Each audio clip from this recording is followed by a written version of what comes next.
gentlemen, assalamualaikum. Madayaw kayong adlaw kaninyong tanan. Naimbag na adlaw kani kayo amin. Magandang araw sa inyong lahat. Unahin ko po muna ang aking mga pagpapasalamat. Ang pagpapasalamat ko sa inyo, sa ating pong Mayor, Attorney Timothy, sa ating local government unit at iba pang mga opisyal ng Tupac del Norte at mga kababayan, mga kaibigan dito sa Tupac del Norte. Maraming salamat sa inyong imbitasyon, paanyaya sa akin na dumalo sa inyong lechyonan sa Bayan Festival at Fiesta. Dahil sa inyong imbitasyon ay nabigyan ako ng pagkakataon na bumisita dito sa inyo sa Tupac del Norte at tumayo sa harap ninyong lahat para makapagbigay ng mensaheng pagpapasalamat.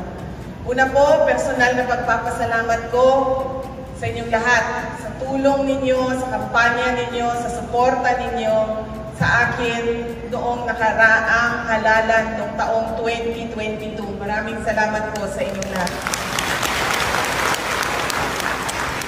Sabi po kanina ni Mayor bago ako tinawag para magbigay ng mensahe sa inyong lahat. Parati daw ako nandito sa Nueva Vizcaya. Hindi ko rin alam bakit parati ako nandito sa Nueva Vizcaya, pero parati din akong nakakatanggap ng mga imbitasyon at paanyaya. Kaya po, ngayong taon na ito, pangalawang beses ko na nandito, bumisita sa inyo. Meron pa ata akong pangatlo dahil naimbitahan ako sa isang graduation na tinanggap ko na naman ulit.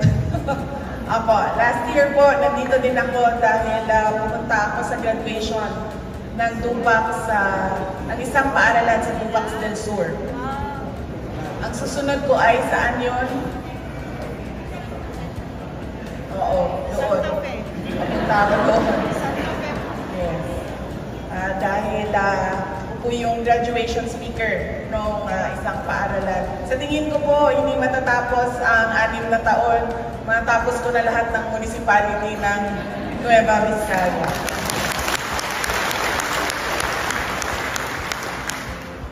Sabi nung kasamahan ko sa Department of Education, sabi niya, may schedule ka sa Tuesday.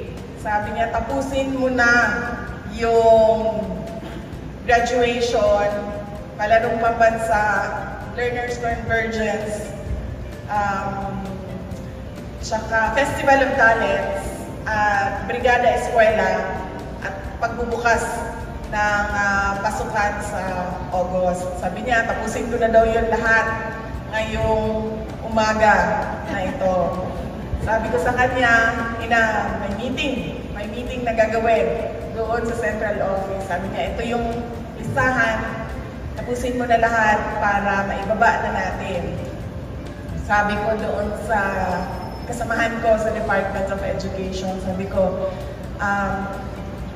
naiintindihan ko na kailangan mo na yan, ngayong Tuesday na yan, pero pwede ba na sa hapon na ng Martes mo, ipagawa sa akin yan? Kasi kakain pa ako ng lechon sa umaga.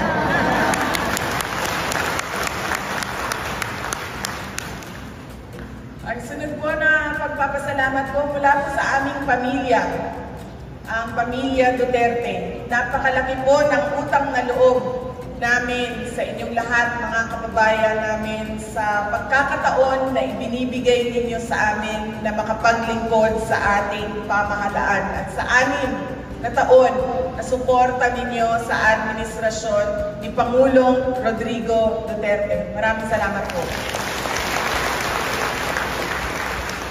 At ang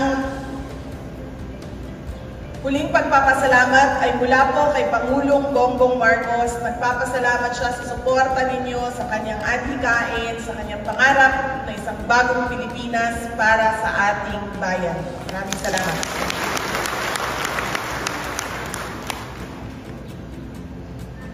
It is with much joy that I join the people and leaders of Tupacs del Norte in celebration of your 293rd founding anniversary and the Lechonan ng Bayan Festival. More than just a dish, eating lechon is an experience, a delicacy made from labor of love, family tradition, practice, and skill. It is food given a place to honor at the center of our tables to signify the coming together of family and friends to celebrate a truly momentous occasion. Sa atin mga Pilipino, kapag mayroong birthday party, kasal, binyag, lahat yun lagi may lechon. Hindi pwede na walang lechon sa ating mga celebrations. Yan po ay isang tradisyon natin ng mga Pilipino. Lagi yan ako tinatanong kapag merong birthday sa amin, sa bahay. Tatanong na yung kasama, mag-order ba tayo ng lechon? Sinasabi ko lagi, hindi na tinatanong yan kasi hindi party yan kung wala tayong order, walang lechon dyan. Kaya, it is more than food. Sa atin, mga Pilipinos, it is a token of celebration para sa atin. In our country, lechon remains iconic and cherished as a symbol of abundance and achievement. With its long history in Filipino culture, the lechon connects our past, present, and future. Alam niyo po, bago lang nasa ako, saan yung lechon nga, Majo? Saan? Tin. Saan yung lechon? Ng mga bata. Hindi mo na alam saan ako galing. Isabela. Okay. Nagaling ko lang ng Isabela noong nakaraang linggo. Meron silang, nagbigay kami suporta sa activity ng Department of Agrarian Reform at pinuntahan ko yung mga paaralan na matatag curriculum pilot schools namin sa Isabela. Meron kaming 5 doon, 2 yung pinuntahan namin noong nakaraang linggo. At lagi yun kapag pumapasok ako sa mga paaralan, kinakausap namin yung mga teachers, yung school head, yung principal, kinakausap ko yung mga bata. Tapos nagbibigay ako lagi ng halimbawa sa kanila ng pagtatrabaho para magkaroon ng pera. Pinapaintindi ko sa kanila ang kahalagahan ng pag-aaral nila, ng edukasyon, trabaho at pera. At lagi yan, tinatanong ko sa kanila, binibigyan ko sila ng example. Sabi ko, sige, magtatrabaho tayo ngayong umaga na ito, gagawa tayo ng mga solusyon sa mga problema at ang inyong bayad o ang inyong sweldo ay pambili ng merienda. Sa buong bansa, lagi kong ginagawa yan kung saan man ako pumunta, kung saan mga classroom ako pumapasok. Ginagawa ko yung pagpapaintindi sa mga bata sa pagtatrabaho para meron kang pera. Lahat yan, pag tinanong ko sa iba't ibang lugar, may magsasabi Jollibee, yan ang gusto namin na merienda. Meron akong napasok na classroom, ang sinabi ice cream ang gusto nila. May napasok ako na classroom, sinabi nila siomai ang gusto namin na merienda. Meron pa nagsabi ng tinapay. Merong nagsabi ng maruya. Pero lagi yan, nasa una ng listahan, Jollibee talaga yan. Ang sagot ng mga bata. Tapos pag tinanong mo kung ano sa Jollibee, dahil dami naman ang menu, sabihin nila yan, Chicken Joy, tsaka Coke Float. Yan yung top answer ng mga bata. Pero, nakapasok ako ng classroom doon sa Isabela nung nakaraang linggo. Nung tinanong ko sila, sabi ko, o sige, natrabaho na kayo, pero pag-usapan muna natin kung ano ang gusto ninyo na merienda. Ang sagot, hulaan ninyo. Lechon. At hindi lang yan. Sabi ng bata, lechon! Lumingon lahat sa kanya. Sabi ko, ngayon lang ako nakarinig ng lechon na merienda. Sabi niya sa akin, sinusubukan niya ako Sabi niya sa akin, lechon baka. Sabi ko, Col, sige, kayo naman pipili, lechon baka. Sabi niya, hindi, lechon baboy na lang.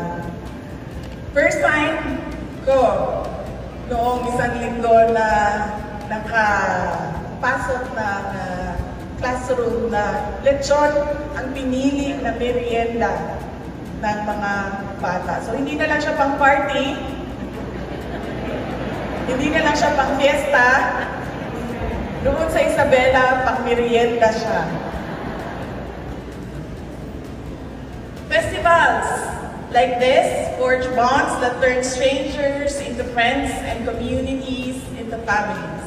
It is an opportunity to set aside our differences and celebrate the triumphs of our nation. I commend the local government unit of Dupax del Norte for organizing today's Lechonan ng Bayan Festival. Your unfailing dedication of ensuring that the people of Dupax del Norte remains united despite various challenges is beyond commendable. To the participants and volunteers of this festival, ilang lechon ang ililechon natin ngayong umaga na ito? 80? 87 na lechon? Exciting. Titikman ba natin lahat ng 87 ngayon? Isa lang tingnan natin. Your efforts, to the participants and volunteers of this festival, your efforts have made today a feast to remember. By showcasing the excellence of Dupax del Norte Lechon, you give tribute to our forebears and ignite the flames of our cultural identity as Filipinos. More than 200 years na po ang Dupax del Norte. At sa atin din, tradisyon din natin sa mga Pilipino na kapag merong celebration ay nag-iihaw tayo. Ano sa ihaw sa Tagalog? Ihaw. Ihaw pa rin ba? Katay.